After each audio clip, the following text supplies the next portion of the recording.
Welcome back for season 2 of The Zwilly Show. The theme for this season is creating business. So in this season, I'm going to do a whole lot less talking and focus on other people that help business owners grow their business using creativity. So in this episode specifically, I talk with Jeremy Slagle.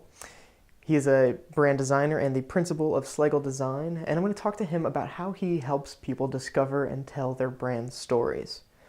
To put it simply, Jeremy is one of the best designers in the Midwest. What makes him the best, though, isn't just the amazing logos that he comes up with. It's the results he helps create for business owners.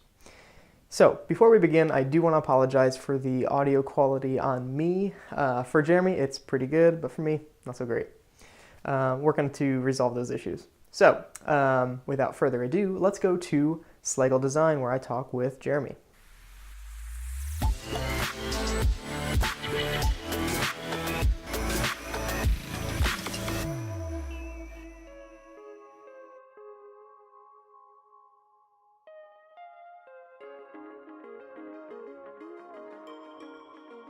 So the theme of this season is creating business. So I'm trying to focus on, again, the people that help other people kind of start or run their businesses through creativity. Mm-hmm. So the first question is, can you tell us who you are and how you help people create business? Yeah, my name is Jeremy Slagle. I'm a graphic designer here in Columbus. I run my own small studio, extremely small studio, and my favorite part of what I do is help people start their small business. Like, design is great, and I've been one of those kids that just drew and created stuff my entire life. But some people get their joy out of hanging something in a museum and like seeing people come and ooh and ah about it, which is awesome. I get it. I get my kicks out of doing what I do when I see a brand thrive and the people I work for make a ton of money and their sales go through the roof. Absolutely. That's like very satisfying for me. That's great. So. And I mean, we've had several conversations before this, and that's a big thing that I personally kind of learned from you, where it's like, hey, you know what, focus on that business a little bit more so than, maybe not necessarily the craft, but just, understanding that they are the end user. They are the ones that you are helping, Yeah, if it doesn't work for them, it doesn't work. Absolutely. That's good. So can you describe like some of, maybe one or two of the clients that you have, and you don't have to give like their name or anything like that, but just where they're at with their business mm-hmm. and why they choose that moment to come to you and ask for help. Yeah, I have a great example right now I'm working with. So my favorite client to work with is the small startup. Worked for big companies, the luster wears off really fast. When you're working with a large company, and I do work with them, but if you do something that's successful, it might push the needle 4%. Like their sales go 4% and everybody goes crazy because it was a success. I like working with small businesses that are taking a leap. Like, it was a side hustle, it was a side business for a long time, and it's just been a passion. And then all of a sudden they realize they're at that tipping point where they're making enough money, they've got a solid enough base of people that are begging them for their product, that they realize I can quit my job and I can do this full time. A lot of times I'll meet people like right at that moment, or I will meet them about a year later after they've taken the leap and now they're selling online or they're selling at farmers markets, and their spouse has quit their job to come work for them, kind of thing. And they're like, this is like, we have something here. That's a really ideal time to work with a client. I just went off track. So what was the rest of your question? Basically, at what point do people decide to seek your help? Yeah. So ADD boy here. Totally the point at which they seek my help is when they realize that the logo that they did, that was, maybe they have a niece or a nephew who's in art school, or they learned Illustrator, or they went on Fiverr and they bought something temporary. It doesn't express their brand values. And part of it is I give people a lot of grace for that, because it's like they don't know yet. They don't know what their brand values are. They don't know who their target demographic is. They don't know what flavor is selling well, and they start going down that path and realizing, oh, my clients like exotic stuff, right? And so they refine their offering, and they know what sells. That's when I work best with them, is when they contact me and they have a story to tell, you know? And so that's when that's when I feel like we can have the biggest impact. Where a lot of people, the reason people come to me at that point is now they're having to buy packaging. You know, up until now they've been using Ziploc bags and putting Avery labels on it that they've been printing off their inkjet printer at home, which has worked. And what I like is despite the fact that they've been doing that, they've been successful. You know, despite the fact that they've had kind of a crappy Wix website, or they've had, you know, business cards that they got that they're printing off at their home printer. Whatever it happens to be, they've done it. And it's their product that's so good. And it's the love that they put into their product that makes it so good. And I love being able to come by and say, great, you know, yeah. And the cool thing is I'm not having to convince them. They know what they have is good. They know that they can make money, and they know the potential is there, but they know that what is holding them back is that branding, not telling their story right, not doing the visual right. And so now it's like, crap, we have to do a minimum order of 10,000 packages. So we're gonna have to put a lot of money into this. Yeah. You know, we're opening a storefront because we are now not a cottage company anymore. We can't do this out of the home kitchen. We gotta open up a commercial space, which means now our landlord's asking us for art to put on the sign. And that's gonna cost us hundreds, if not thousands of dollars to get the permits and have a sign put up. And you start to realize that, like, in light of everything, do I really want to take that logo that was okay, that's kind of the weak link, and then reinvest $20, $30, $100,000 in implementing it when I know that it's something that needs to be changed? That's the best time to work with me. Yeah, no, that makes sense. That's a big thing that I tell people all the time. It's like, you know, if this is a percentage game and maybe you make, you know, 10 sales, and then you're looking to me to help you, it's like, well, I can raise your sales maybe 1 or 2%, but that's not going to change things. So, right. Like, you have to start off with that great product. Mm-hmm. I think a lot of people, they kind of envision their business like on billboards and mm-hmm. you know, on TV screens and all that stuff. Mm-hmm. And they really want to rush to that step, and they kind of skip make sure your product is amazing. Yeah. And if you can sell it in Ziploc bags, it's amazing. Yeah. My mom and dad and my brothers and sisters absolutely love this because I make these cookies every Thanksgiving isn't good enough. Yeah. They're not going to tell you the truth. Yeah. Right? I mean, they might be amazing cookies, but if you take that the next step and say, you know, maybe I should sell these at the farmer's market. Yeah, exactly.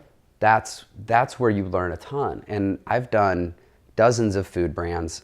100% of the food companies that I've worked with that started in a farmer's market have succeeded, have gotten bigger, have moved out of the farmer's market, moved out of the market they were in. 100% of the food brands that I've worked with that never test marketed or sold their stuff at a market have failed within the first year. Well, I think that's a big thing. People are... maybe they just, you know, they start off and then they see it as, okay, you start off and then you go big. Right. They don't realize that there's all that stuff Yep. in the middle, like farmers markets and stuff like that. Yep. Like, there's so many different ways to kind of test your idea and take smaller steps. Yep. Like, you don't need to, like, you know, dump $100,000 into your business, get investors and all that stuff just to find out if it works. Or I remember when Jenny Britton was in the North Market and her company was called Scream. And she had a partner, and they were selling ice cream and scooping amazing ice cream, you know. And you see this thing where she kind of like discovers this salted caramel and starts to realize, like, nobody puts salt in ice cream. Like, why would you do that? But it's amazing. And it starts to tell her story about, like, wow, I should do unique flavors. I should throw cayenne pepper into this. Like, people are coming here for a different reason than they would go to Grater's. Right? And so that's how you define your brand. But if she had just decided, like, I'm just going to start making cookies and cream and mint chocolate chip, she wouldn't be Jenny. Absolutely. Yeah. That's clever. So one of the things that you said it a few times there, when you're referring to these other companies, you were saying we. Do you consider yourself What relationship do you consider yourself whenever you start working with these people? We become friends really fast. I have a hard time working for people where I'm working with a boardroom of people where that board was at another company 6 months ago and they're just climbing the ladder to get to another board somewhere else, or executive committee somewhere else. So the way I work is very relational. We spend a lot of time together in those first several meetings. One of my favorite meetings is a field trip meeting where we will go to Whole Foods for like 5 hours. And we'll have lunch there. Usually we'll have like coffee or breakfast, and then we'll do kind of like a down and dirty strategy meeting, and then we walk the aisles of Whole Foods and we pick up bags and we look at packaging and all that. And I learn a ton when I see a client pick up a bag and you can see them like feeling it. Yeah. And it's like, they like that satin finish on that bag, which I would have never gotten from a Pinterest board. Standing in, when we did the Luna Burgers project, standing in the veggie burger aisle and seeing where their product's going to fit is essential to understanding how we need to move forward with them. Mm-hmm. So we become really good friends. We eat together. I just had a client that we worked with, a great example of this. It's two Indian gentlemen. They grew up in India. They came here for college. Both of them, like one went to Stanford and one went to University of Michigan. Both of them have like science backgrounds, and decided to buy a convenience store, which is really kind of funny. And what's great about them is they've got a great sense of humor about the whole thing. But this is like the most amazing convenience store you've ever been in. It's craft beers. They have their own little restaurant in it, and they sell like made from scratch sandwiches and pizzas, the fresh baked bread, like the whole thing. And they started making no-bake cookies, and they sell them at the register, and they sell like crazy, made from scratch, no-bake cookies. Well, they've been in such high demand that they are now, they just got a production facility to make just the no-bake cookies. And now we're working with them to create their brand and packaging for that. Wow, that's great. Yeah, and they just got a distribution deal to go to a whole bunch of other convenience stores. Wow. So it's that thing, like they test marketed it. They test marketed in their own store. And it's just the first of many products that they're gonna put under this brand at home. That's yeah. great. So yeah, we get to know, and part of the reason I was saying that is we were talking about, they make their wives and their mother lives with them still from India, and they spend hours and hours making meals every day. So they invited us out for a dinner or for a lunch, and they made this made from scratch Indian meal for us, and we sat at their convenience store out in Pataskala, and we ate this unbelievable meal. So like we get to know people on a very personal level, which has been really great. That is really great. Yeah.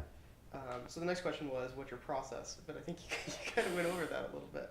Yeah. But maybe just kind of looking at it from the very beginning, like that first moment of contact. Mm-hmm. How do you handle it? Usually, I get work one of two ways. It's either word of mouth, or I rank really high on Google, so it's just a Google search brings me to the top.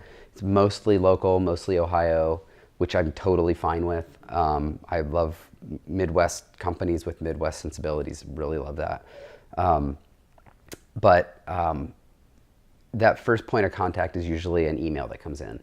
Hey, we have a project, we want to work with you. I have a little screening process that I send them through my website where they just kind of give me some information about their product, about their project, like what their deadline is, what their budget is, what the scope of the project is, and then we'll immediately schedule a phone call or an in-person, preferably an in-person.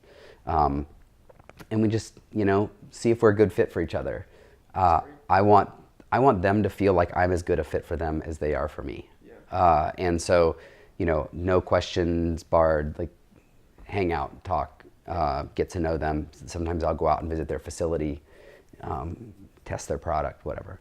And then I'll bring in a partner that's usually the person that's doing the storytelling, the strategist. And then once we're in contract, we do deep dives, and it's really, I love it. We get to know not just like about the business, but their personal lives. Where'd you grow up? Tell us about your family. You have kids? And we get to know them really well. And then of course, a lot of it is about, their brand personality, their ethical stuff that they're concerned about. And then from there, we create a creative brief, and usually companies like visual mood boards. So they kind of get this thing. It's like, here's your story. Here's what we're going to say about you. Here's here's kind of visually where we're thinking our headspace is. Like it's modern, it's engaging in this way, or it's traditional. It's, you know, whatever it happens to be. Here's other companies, and they may not even be in your industry, but they're doing things this way, and this is how they're telling their story.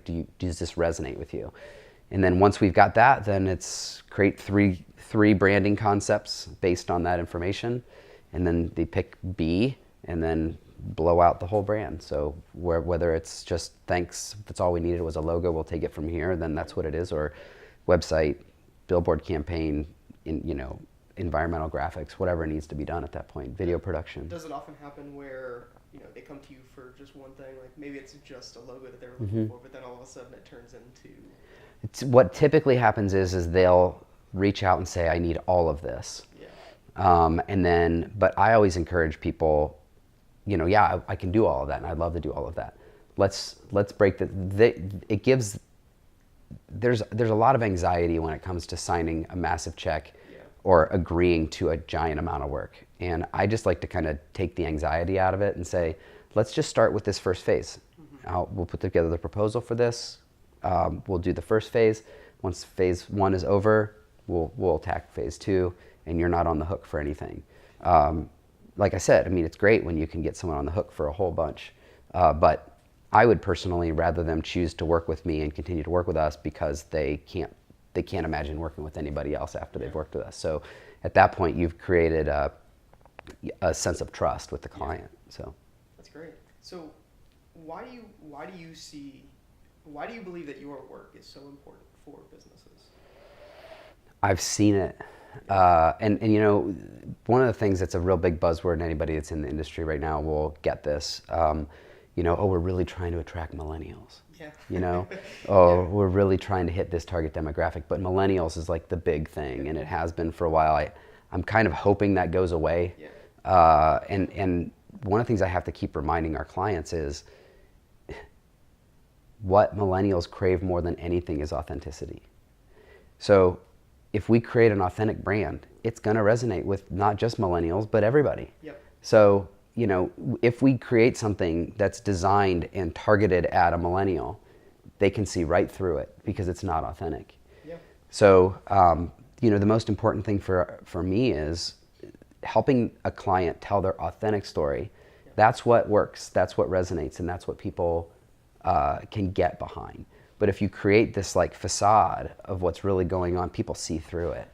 Yeah. So for me, the most important thing I can do to help any business, and I've seen it happen time and time again, is working with them to tell their authentic story. Yeah. Be you. We're not trying to create this glossy version of who you are, or paint a picture of someone who you hope to be, but your product. Yeah, I think that's great. So you kind of hit on the authentic side of it, and whenever I talk to people about the whole millennial thing, being a millennial myself, the biggest thing I say is listen, I kind of go with the other side of that, where it's just story. Right. We're humans. We're all humans. We all crave story. Yeah. So to focus on that first. Right. And, bringing that authenticity. Absolutely. I think is absolutely. It has to start with story. That's everything I do has to start with the story first. And I know that's so cliched. Everybody's the whole start with story thing, but it's just so true. Yes. It's like I have people constantly saying, I just contacting me, say, I just want a logo. Mm-hmm. Great. Then here's the process we have to go through. Not interested. I just want a logo. I've already sketched it out on a napkin. I know exactly what I want. Mm-hmm. At that point, I'm like, I would be a complete waste of money. If you've already got it all figured out, I'm a complete waste of money for you. Yep. Go to Kinko's. Yeah. Go find someplace online that does. Exactly. Go to YouTube and learn how to do it yourself. Right. Because at that point, all they're doing is looking for someone that can push pixels. Yep.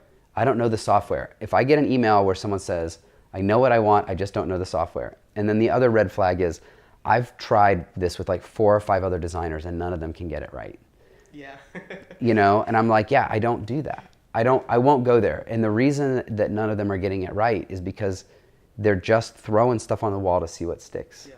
And they're not creating something that's authentic to your story. So it's not resonating with you. Yeah. So yeah, if you really at that point, and there's been many people that I've worked with that have come to that point, and they're willing to go. They're at the end of their rope. Yeah. Yes, now I'm ready to spend $10,000 and do this right. And they come out of it and they go, oh, I wish I had done this the first time.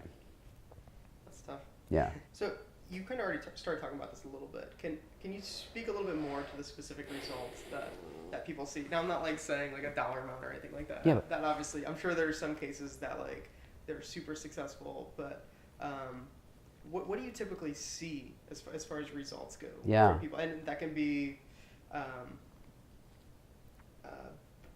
qualifiable and quantifiable. Yeah. I guess. Well, one of the things I see a lot is they get a lot more media attention, which people don't think about. But, you put something out on the market that is so unique and so different, it catches people's eyes. So the food section is more likely to come and talk with you. Crave Magazine, 614, whatever it happens to be, you put yourself on their radar in a really cool way. People want to try stuff that's different. So if you create a brand that stands off the shelf in a unique way, people want to try it. So your sales are definitely going to go up as well. And so, we've had projects where literally the sales have spiked 50% the week the new product hit the shelf. Which is really cool. Some of it's hard to quantify only because we get, a lot of times people will contact me because we've been selling it online, we've been baking it in our own kitchen, but we just got our first order from Whole Foods. Mm-hmm. And they need a minimum order of whatever. Yeah. And now we need to be serious about it. So just the fact that they're selling that first giant order to Whole Foods, it's hard to say that the design work we did took them there, but it didn't. Yeah. It helps. It certainly helps when it hits the shelves. But like I said, a lot of it has to do with how good is their product and how bad is their branding. Yeah. Because if they've got a great product and their branding is horrible, it's amazing what you can do. Yeah. It's really amazing. If their product is great and their branding is decent, but it's not as great as their product, it's going to make a difference. It's not necessarily going to make a giant difference, but it's going to make a difference. I mean, the ROI on what I do is pretty fast. Mm-hmm. It's really fast. And then once that's done, it's paid for. Yeah. So. That's interesting. Yeah. How long do you... Now, I know maybe this question is a little bit weird. So you have companies like Coke that have had generally the same logo for, 100-something years. But then you have other companies that seem to change every 5-10 years or something like that. What are your thoughts on that? Is there a lifespan on something like logo and branding? Sure. I've had a couple projects I've done that have been redone by other people. It always feels like a stab in the chest. Yeah. I think the thing that's most frustrating about that is it's kind of like, I wish you'd just called me back because I would have totally been glad to do it. But I think sometimes there's this idea that's like, well, we got the one idea out of that guy, and so now but we need to find someone else with a fresh perspective, but it could never be the first guy that did it, right? Yeah. It's got to be a fresh perspective. But I mean, I've had a couple projects. I mean, I've been doing this for 20 years, so it's going to happen. Yeah. You're going to see stuff that you've designed get redesigned. Yeah.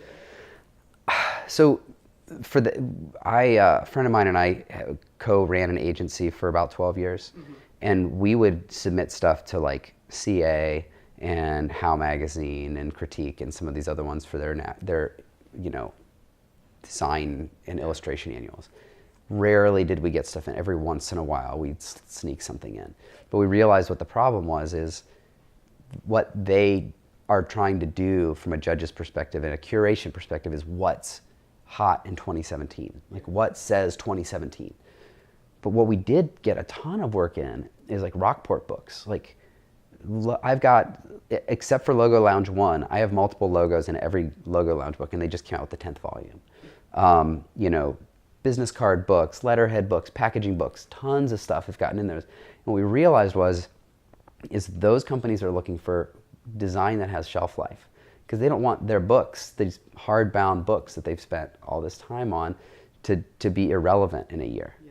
So I think, just the way that I approach design, the stuff that we do is not chasing after what's 2017, but what's going to have a life. I recognize that for a lot of people that are working with me, it's a major investment on their part to hire me to do stuff, and I want it to have a shelf life. I mean, I think most of the stuff we do could easily last 10 years or longer. Yeah. So I think that's great. So you work with Thad, a guy that we're going to talk Mm-hmm. to in a later episode. Oh, nice. On a little bit of a, I guess you call it a passion project. Mm-hmm. Can you tell us about that? Yeah, I mean, it's basically what we've been talking about. It's just encouraging people. It's called Joy Venture. It's a podcast. We do it slow and steady. You know, Thad and I both have our small firms we're running. We both are dads and have kids that we're chasing after their sports and stuff like that. And we realize, like, this is not a podcast a day or a podcast a week type of thing, but we're really looking to help people tell their stories of how they started that business or that passion project that maybe was something they discovered completely came out of left field because of a circumstance they were in, a place that they happened to be, and it has now completely radically changed the direction of where they are with their career. And so that's been a really cool project for us. I think our culture, our Western culture, kind of like plans our lives out for us. That says you graduate from high school, you go to college, you pick a major, and then that's what you do for the rest of your life. You know, Yeah. And that's changed a lot. That was my dad's generation for sure. Yeah. But I think that's changed a lot with those darn millennials. Keep coming back up. But it's great. It's great. We, you know, this idea that you have to have a degree in whatever you do it's not even relevant anymore for most things like this. So, you know, we really want to help people and, you know, help people understand, even if you stayed in the career that you are, but they do the ups and downs of how did you find yourself owning your own version of this, your own firm of this, like. How did that happen? What struggles did you have to get yourself there? And helping people understand and that it is a journey, but to encourage people along the way. And that's really what the podcast is all about. Yeah, we've kind of broken it down into like 3 phases, and the 3 phases came out through our experiences of running our own businesses, but just a pattern we saw in all of these small businesses we see starting up. Some point in time they discovered something, and then they just like poured themselves into this development phase where they just developed it and learned it and, you know, did whatever they needed to do to refine it. And then, but at the end of the day, some of the most important stuff they do is they share it with others. It's an open source process. It's not like, you know, all about me. It's about how do I spread the joy that I get from this to other people. Yeah. That's really great. I personally, I love the show. It's really cool just to kind of hear that perspective. Cool. I think so. A problem that I have with the creative industry in general is that people only want to hear from other creative people all the time, and I think the problem is that they don't really think about the person on the other side, and it's really refreshing to hear kind of that take on things, you know, that angle of like creativity, but it's about the people, you know, it's about the people that either you've helped or somebody else has kind of helped along the way, and it's, you know, I think a lot of people stories are important, right? And it's important to have your own kind of personal story of like how you decided to do what you do, but we haven't really even talked about that at all, because my suspicion here is that you believe what's more important than your story is their story. For sure. And where you've ended up is in a place that enables you to help other people tell that story. Yeah. For a fine artist, the artist's story is more important, but for a designer, the client's story is more important. Well, that's definitely really great. I think that's the thing that's missing in art school, you know, is, you know, having that focus on the other people. Yeah. Like, a lot of students in class so I teach at CCAD, and a lot of the students, they want to tell their own story. They want to talk about the things that they care about. Yep. And as soon as you throw something at them that's like, hey, you got to do this about somebody else. Right. Now, what you do still plays a role in how Right. you make things, but the important, I guess you can call it the artifact that comes from it, the value is in how it helps other people. Yes. Yep. Yeah, I was talking with a friend of mine. Was my pastor for a number of years, and just great guy. And I was just going through a funk a few years ago, just completely like feeling like, is what I'm doing relevant? Like, is making logos, like, seriously, how am I impacting the world? And he said, Jeremy, listen, I just read an article the other day about one of your clients, and they're expanding. They just hired 12 new people, and they're adding a new location in Cincinnati. And he's just like, if they have a great product, but if it hadn't been for them working with you to get them there, there'd be 12 less people that didn't have salary, that didn't have health benefits, that didn't have a job they would be passionate about. And I'm like, okay, that's what brings me joy. That's what excites me. Is it's got to be about them. It's got to be about helping them create a brand that's authentic, that tells their story in a way that's so unique. There's nothing worse than someone who comes to you and basically says, well, I just want to be like everybody else. Yeah. And it's usually people that are chasing a trend. I live here in Clintonville. About 2 or 3 summers ago, about 6 or 7 frozen yogurt places all showed up right on High Street, within about a 2-mile area. By fall, all of them had closed. Wow. Because there was this huge frozen yogurt franchise thing that was going on. It wasn't that people were passionate about frozen yogurt. They were chasing wherever the money was. Yeah. If you chase where the money is and you think you're the only person doing it, you're wrong. Yeah. It's got to be, you got to create something new. It's got to be something that it's not just because of the money, it's because you're passionate about it. If you're passionate about frozen yogurt and you can do something completely different and totally new with it, go for it, Yeah. But yeah. Absolutely. And that's so like a lot of family members and stuff like that, they always, maybe they have little ideas, but everybody kind of, they see what I've done and they're like, hey, I want to start my own company. I want to do that. Yeah. And I'm all about helping people.